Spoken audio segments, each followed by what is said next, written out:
Welcome to the Becoming Sound podcast, where we dive into the tough stuff and try to find the humor in the hot mess of being an adult child. Join me as we peel back the layers on growing up in dysfunction, navigating substance abuse, mental health challenges, and everything in between. Hello, my friends, and welcome back to the Becoming Sound podcast. I'm Krista, your host, and if you are joining us for the first time, welcome, welcome. It's so nice to have you here. I have a treat for you guys today. My guest is an incredible young lady. I recently listened to her audiobook and I was absolutely blown away at how transparent and vulnerable she was with her thoughts and the insights for such a young author. This is the book that I needed when I was a young teenager. A book that honestly, in my opinion, would be helpful to all teenagers and also for parents to help bridge that gap between them and their teenager and help them understand what's really going through their minds. Even if you're not a teenager and if you are not a parent, if you have ever felt alone or misunderstood, the honest thoughts expressed in her book would definitely benefit you. This young lady's name is Natasha Soregaroli. I hope I said that right. And she is the author of Becoming Me Again. It is a heartfelt and honest exploration of the inner dialogue and self-deprecation that so many of us struggle with. She began writing at 16 as a way to process overwhelming emotions and the negative self-talk.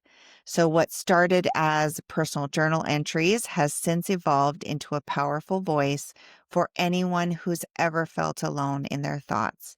Natasha shares her story to remind others that they are not alone and they are definitely not crazy. She speaks directly to the girl she once was, the one who needed to feel seen, heard, and understood when no one was talking about what it was like to grow up with constant internal battles.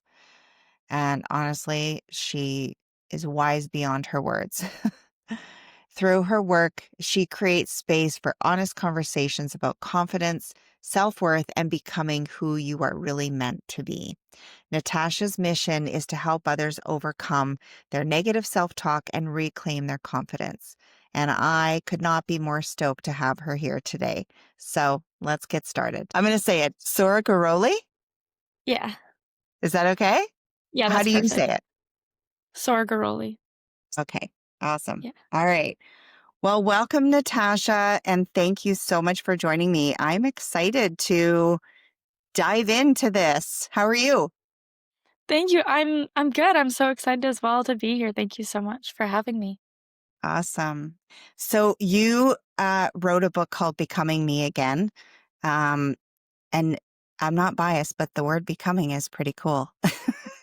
I couldn't agree more. Um, I just finished your book on audio, and I can't even tell you how much I loved it. I am a completely different generation than you, yet it hit so many points for me, and it took me back to a time when I was a teenager.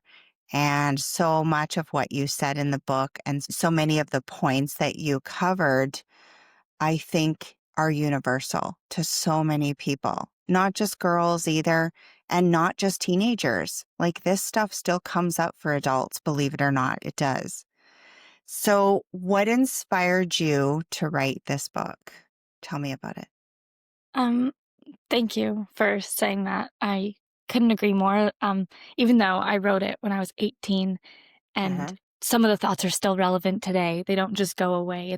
Life's a journey. So, yeah, what inspired me to write the book was I felt so alone in my thoughts, and I knew I wasn't alone, but I didn't necessarily believe that. So by taking my thoughts and putting it on a page and being able to share it with other people, I think was the most powerful thing because there was no book that I had found.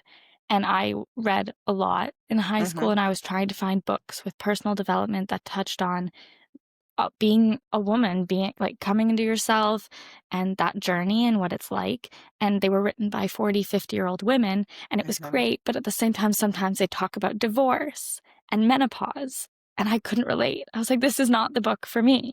Yeah. It's helpful, but it's not aligned with where I am in that stage of life. So because there was no book for that time in my life, I wrote it so other people would have it. Yeah.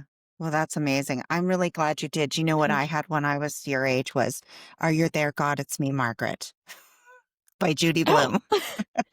And okay. that's kind of what, and now there's a movie about it, Yeah. right? But that book was kind of the teenage Perfect. that was the thing that we read. And it does not dive into really what it feels like to be feel alone and to be a teenager and have all those thoughts circulating.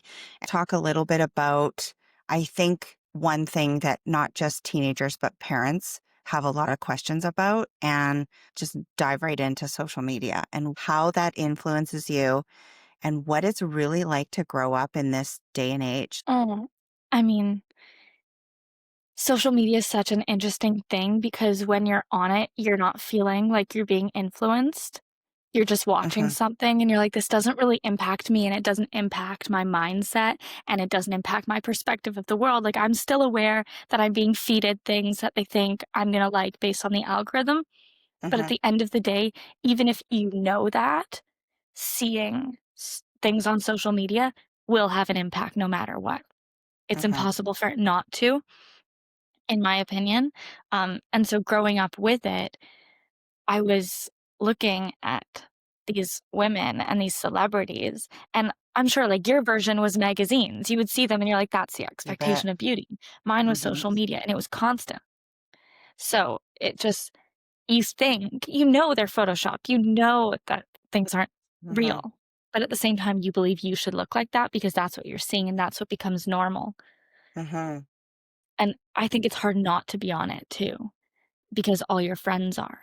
And so you have to connect with that to fit in and to mhm. be with your friends, but it feels like it does more harm than good looking back.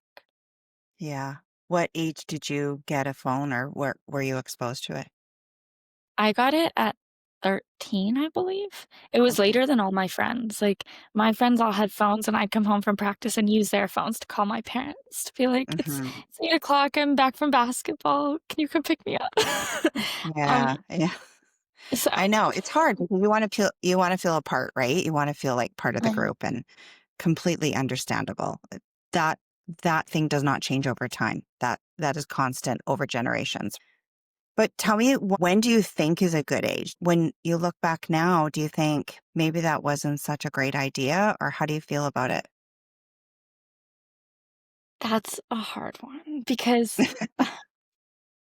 I I love what social media has done in the sense that it's connected me to so Mhm. many people that I've stayed in touch with, and I can see what's going on in their life. But what I really don't like is the For You page that feeds you things from people you don't know, Right. because that's where you can start to see things that aren't a reality and start to be exposed to things you don't necessarily want to be or choose to be.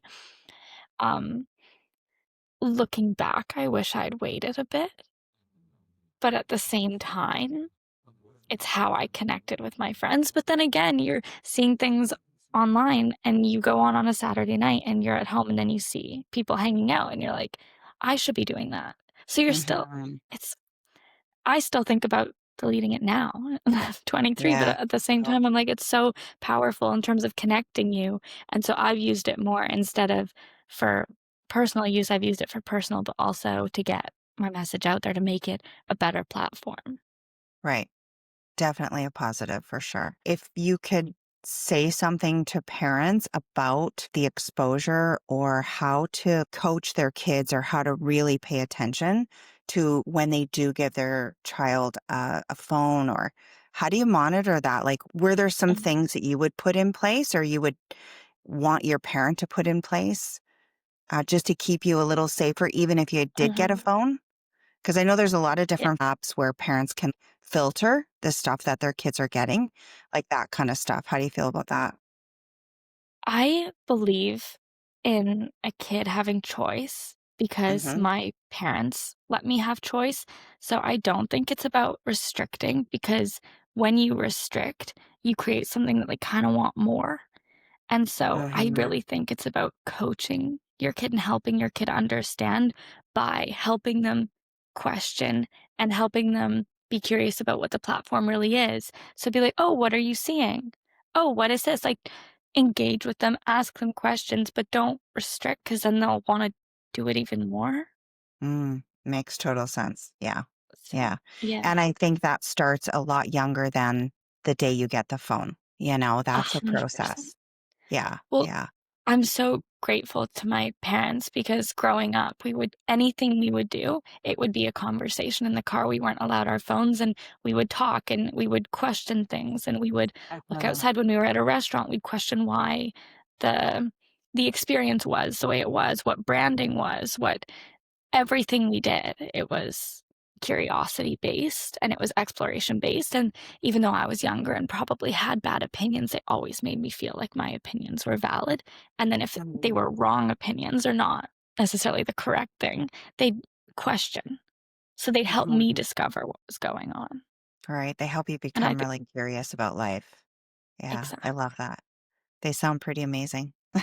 They are. I And love I my know your parents. mom had a big influence on you as well during this Mhm. process, right? What are some of the boundaries that you would put in place for yourself as a teenager around social media? What are some boundaries that you learned were really helpful? The biggest one was to follow accounts that inspire you and to engage with things that help you become who you wanna become. When I was, I think, 15, I started following accounts based on I talked a bit about it in my book, but who I wanted to be, and it was Mhm. always beauty-based, so it was physical. I was following these girls that had photoshopped their bodies, had, like, so many things, like, so much makeup, and every single time I saw them, I just felt bad about myself, but I was like, "That's what I should look like." Mhm. And when I was, I think, 16 or 17, that's when I realized, "Okay, this is impacting my mental health." Like, every day I'd come home and I'd cry because I didn't look like this person that I saw online, Mhm. and so I just unfollowed those accounts and followed accounts that were inspiration based. Like, "This is how you change your mindset. This is" and it was more educational. Mhm. Yeah, great advice for sure. That's not just for teenagers. Yeah. That is for everyone. Women have a hard enough Mhm. time in this world truly accepting their bodies and not feeling alone in their thoughts about it. And I think you can get pretty sidetracked no matter what age you are online. So it's good to keep things Mhm. in check. So yeah, I appreciate that. So I love the way you laid your book out. That was on Thank you. purpose. Yeah, it Yeah. was So very talk a little intentional. bit about that and how that helps people when they pick the book up. I did it like that very intentionally and on Mhm. purpose just because reading a book about negative thoughts and an inner voice can be very overwhelming, Mhm. and it can almost put you in a worse place, and I didn't want it to be read, like, super fast and then just feel all these emotions and it just go, like, explode. You're like, "Oh my god, I'm seeing all these things that I didn't know." And so I laid it out so you could pick a thought or what you were struggling with or something you'd experienced and then read about that in a section. And so you could jump from thought to thought based on how you felt. I wanted it to be a resource and something to support you and something to help you feel less alone when you were feeling alone, not necessarily a book you read once and then put it away. I love that. I love how it's written and it's easy to navigate. I Thank you. listened to the audiobook and it was all at once, obviously, but I couldn't like write enough notes. I'm like, oh my goodness, this girl would have been in my head when I was a Mhm. teenager. It was a really tough time. And I know that kids who are have stuff going on at home too have an even tougher time. So not only are you having all of these thoughts and you feel alone and nobody's talking about it, but then Mhm. to complicate or to compound things, you've got some struggles going on at home, right? And that can make people turn into themselves even more. So, Mhm. talk about the feeling alone part and how do you break free from that? The feeling alone part is difficult because your thoughts make you feel alone. So I think it's really the way to combat that is to question your Uh-huh. thoughts. And you kind of have to be the first one to be like, is this true? And you Uh-huh. have to be like, okay, is this really how I'm feeling? And really, really learn to be with yourself and coach yourself out of your feelings. I would say the biggest Yeah. thing is questioning. Like, you can have a thought and be, I'm the worst. I'm the worst. And you start to think that, you start to internalize it, you start to act that way. It's about questioning, am I really the worst? What makes me the worst? How am I the best? Like, am I good? Yeah. Yeah. What do you think young people can do to feel more connected? Because we're on our phones all the time and you think we would feel connected, but Yeah. we don't. We feel more and more alone. And Mhm. just talk about some of the ways that you put yourself in a position to feel more connected. I really think you have to be intentional. And if you think having your phone on the table while being with a friend is not affecting you, and then it rings and you're like, "Oh, I have to check it," or it buzzes, or it makes a sound and you're like, "Oh, I just have to check this." You're you're disconnecting whether you feel like it or not. So I think it's keeping technology like, when I go to dinner with a friend, I put my phone in my purse and I don't feel it buzz because I wanna be with them and I wanna feel, like, connected with them, but having technology gets in the way of that. I also think it's possible to connect on technology, reach out to people, send a quick text, "Hey, I'm thinking of you. Hey, we should see each other," but make plans in person, use technology to facilitate connection. Don't use Hmm. technology for connection. Right. Yeah. Big difference. A lot of people will sit and scroll and never connect with Mhm. anyone. Right. And that Yeah. is how that alone feeling deepens. So yeah, just Mhm. even reaching out. Okay, so I want you to talk a little bit about the worthiness piece. Mhm. So that comes up a lot in your book and I absolutely love how you drive home the point. You have a lot of chapters where you repeat every little Mhm. thing and then behind it is I'm not enough or I'm alone. And it really helps understand all of those little individual thoughts add up to so much. And the way you wrote that out was brilliant. So Thank you. talk about that a little bit. Yeah. I think I think to your point, it's the underlying context of pretty much anything is this thought that we're not enough or we're insecure, not worthy. We're we're in a place of insecurity, and so we project that in our actions and in the choices we make every day. Uh-huh. And in tr- in order to feel worthy or in order to be worthy, you need to act worthy, and you need to make choices sitting in that. It really is about the everyday choices because it's the everyday thoughts that create that sense Uh-huh. of self-worth that you don't feel. So in order to overcome that, it's about making choices every day that align with who you want to be to Uh-huh. feel worthy.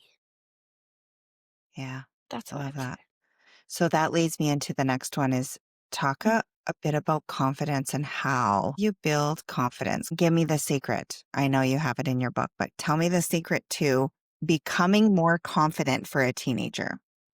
Mm. Becoming more confident is it's so many times you think you need to start in your head and you're like, it is a mind thing. It's in your head, so you need to switch something in your head. No. The best thing you can do to be confident is to take action. Do things that make you feel like you're self-reliant, that give you the confidence in who you are. So the little actions like making your bed every day. I'm capable. That's just one little thing. And then when you start to have these little thoughts based on the actions you're taking every day, you become more confident. as a result of the action you've taken, because confidence is almost proof of action. That's if you feel good about what you're doing, you'll feel confident. Hmm. Exactly. Yeah. Confidence is in the doing. It's not in the thinking. Yeah, Yeah. exactly. And so many times Beautiful. we think it is in the thinking because it's our thinking that makes us feel not confident. So we're like, we need to outthink this. There's no outthinking it. You have to act it. Exactly, exactly. And that's how the spiral starts to happen. You're constantly thinking about doing something that actually requires an Mhm. action, not a thought. Yeah, Yeah. Yeah, I exactly. love that. What are some of the things that you do that help build your confidence? Mm. Ooh, okay. I mean, it's really about the everyday choices, Mhm. like working out. I mean, it's it's not about looking a certain way. It's about feeling a certain way. When Mhm. I sweat, when I dance, I love dancing. I don't usually go to dance classes. I mean, I stopped a little long time ago, but like before my shower, I have a little dance sesh and I feel good because I'm like dancing. And so it's really about just feeling good in what you want to do. Like I want to dance, I want to let go, I want to work out. And then that working out has been such a big thing for me, and it's really just about moving your body. It's Mhm. 10,000 steps if you have time. It's getting a workout in here. And again, that's proof of action that creates that confidence in me that I'm Yeah. capable. Yeah. Yeah. Exactly. And yeah, it's Exactly. like it really is the little things. Like if I'm working on something and I'm struggling to get through it, it's like I have to push through. Or if I'm Mhm. scared to do something, I do it anyway. Uh, Like, just step into the fear yeah. and don't think Usually about what's it. on That's right. Usually what's on the other side is not near as scary as you made it out to be in your head, right? Exactly. Yeah. Yeah. Yeah. Don't get me wrong, I still panic before because 'cause I'm scared, but Me I th too. the yeah. Well, I think I talked about this in my book when I was saying that I was struggling with test taking, Oh, and yes. I got put into a room because I was so stressed about other people Mhm. around me and the timing, and I was just so anxious, and the action and the thought of being like, "Okay, I'm in this room. I'm gonna go to university and write with 3,000 people in a room."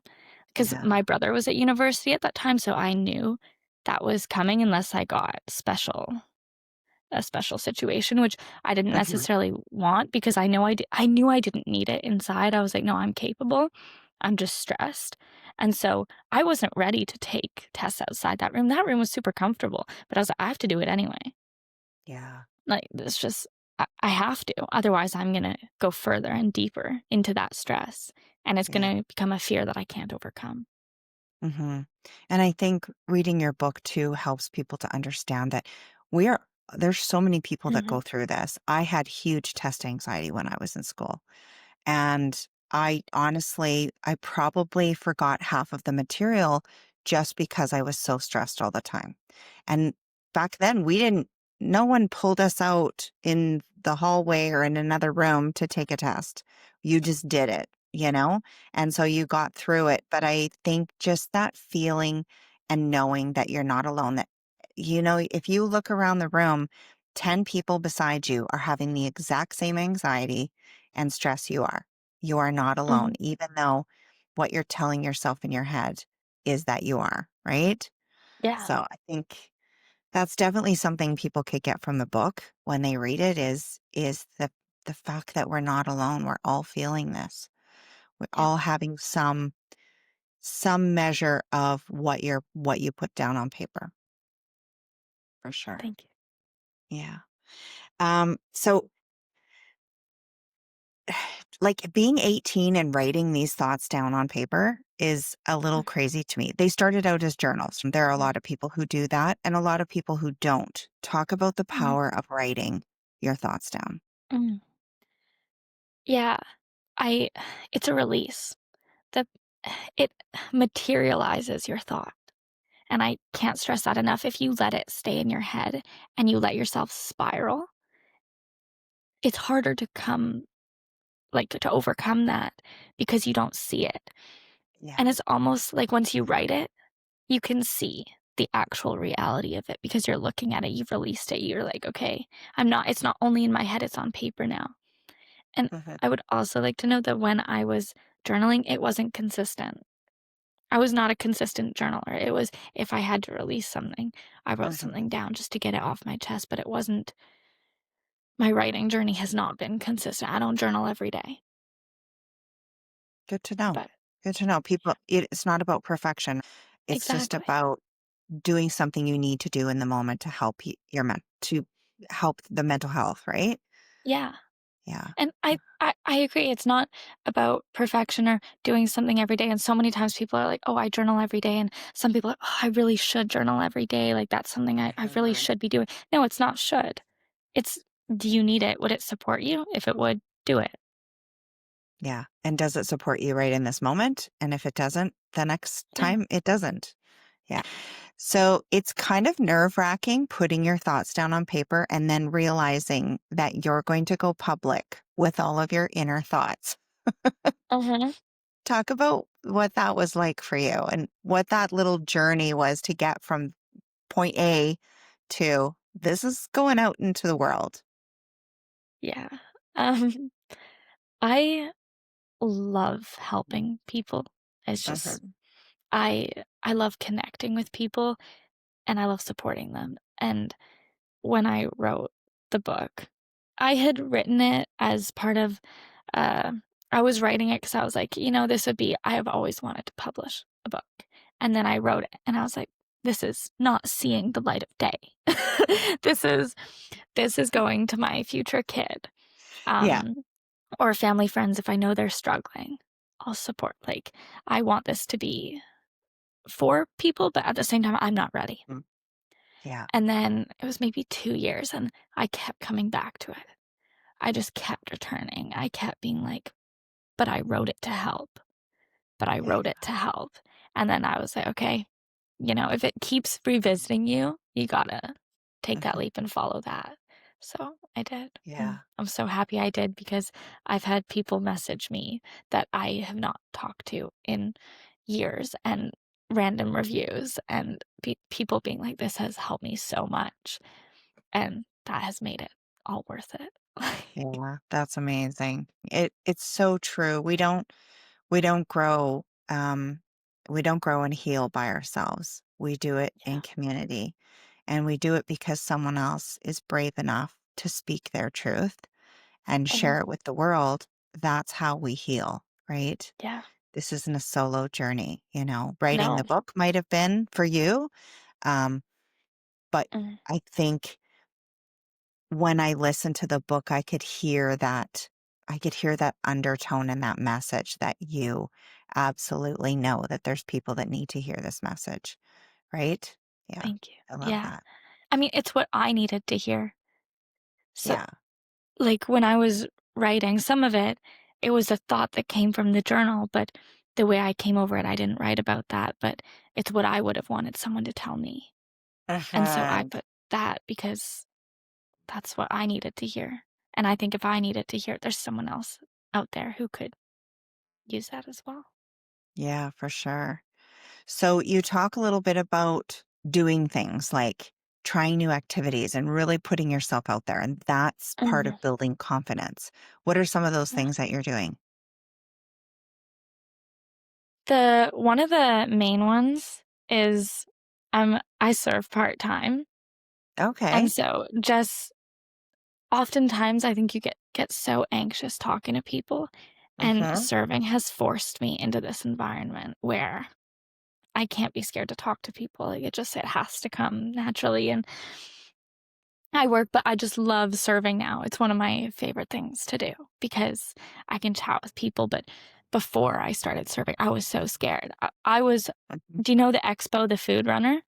Yes. I don't wanna serve. I don't wanna talk to people. I can't do it. I can't do it. But then I was like, "No, you need to do it. If you feel like you can't do it, you need to do it." And now it's my Yeah. favorite thing. And Yeah. so that was one of the things that I'd done to help me, and again, that serving actually gives me so much confidence. It's Yes. it feeds me because I feel like I'm good at it and I love it. And I love if they need ketchup, I'm like, "Oh, yes, I wanna get you ketchup." Like, "Yes." And it sounds weird, but it's the best thing. I love it. Yeah, it doesn't sound weird. It sounds like sometimes the simplest things in life can bring you the most Mhm. joy and the most growth, right? And we miss Yeah, those things because we're not always paying attention to that. I love it. exactly. I was a server when I was Oh, young in my early 20s. I truly believe mhm. that every young person should serve in a restaurant for Yeah. so many reasons. Exactly the one you just spoke of. It builds confidence because you are put in a situation where you have to engage with people. You have to put yourself out there.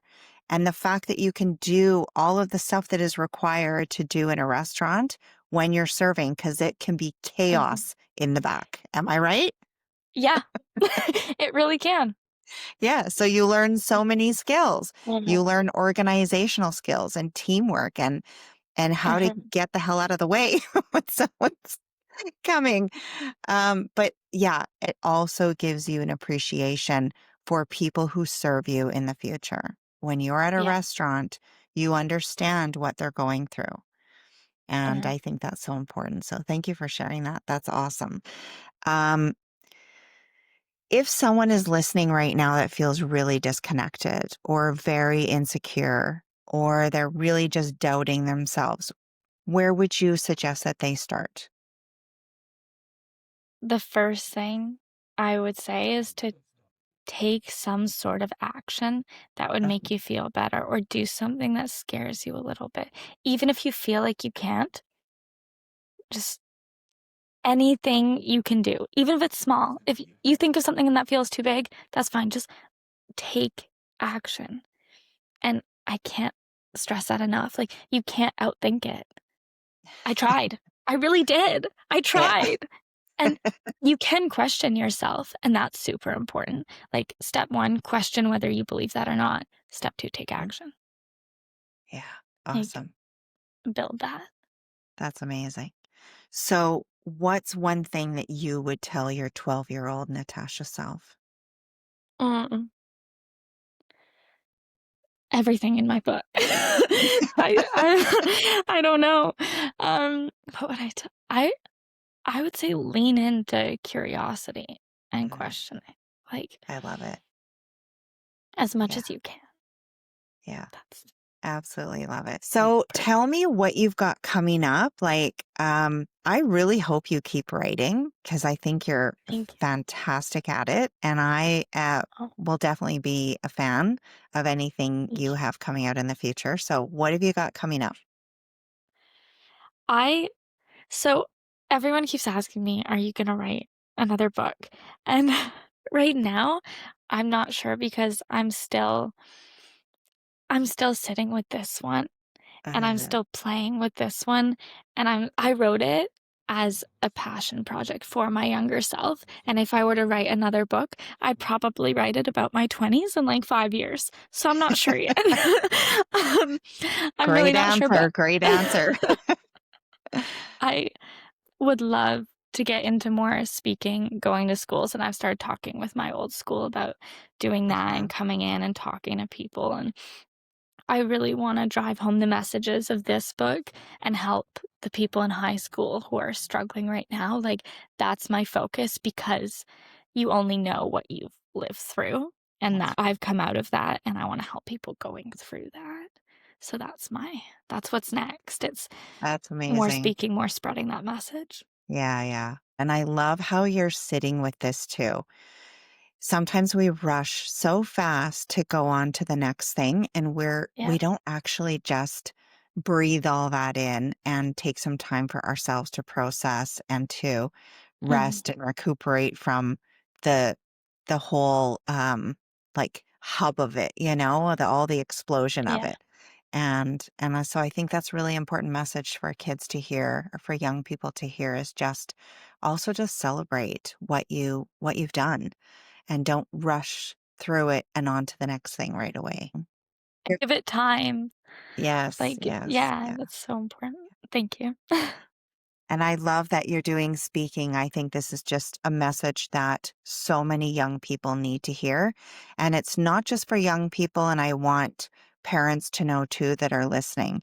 Not only does Mm. this book address how you're feeling as a teenager and all the thoughts that are going through your head, how you're navigating your world, but I think it would give parents a huge insight into their teenagers and kind of bridge that gap Mhm. between what they understand and what their teens are going through. So I think it's super important for parents to read this book too. So get a Thank copy. you.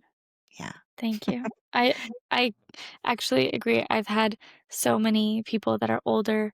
I've had a woman in her like 60s, like late 60s, message me and be like, "This is an incredible book," and it brought me Yeah. back to being young again. And I had someone who was a 28-year-old guy who'd read it and was like, "This made me feel seen."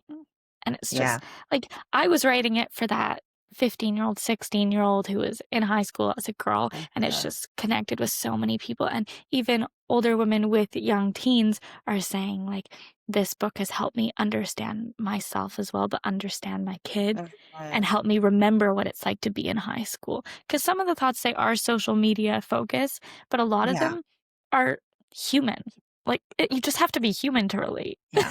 Universal, honestly. Yeah. Yeah, Everyone can find something inside of this to help them recognize what might be going on for them mentally, right? yeah. So I absolutely love it. Well, Thank is you. there anything, any parting words or anything that you want to say before we wrap up? I don't think so. I think you touched on everything so beautifully. So thank you. You brought up everything I would have wanted to share. So thank you. I'm so glad. And so, where can everybody find the book? Tell us Mm, about where they can find you and your book. yes. I'm on Instagram at Natasha.Soregaroli. And then I am on Amazon. My publisher's website is AOS Publishing. If you're in the US, Barnes and Noble. Just look up Becoming Me Again by Natasha, and all the links should be there. Awesome. Yeah. And I will put all that in the show notes for you. So thank you so much for joining me. And I wish you nothing but the absolute best in your Oh, endeavors because I think you'll do amazing. thank you so much. That really means a lot. And thank you for having me on and giving me the platform and the space. So Thank thank you. you. I hope you sell 1,000,000 copies. Thank you. That's the goal. Help as many people as possible. That's right. Exactly.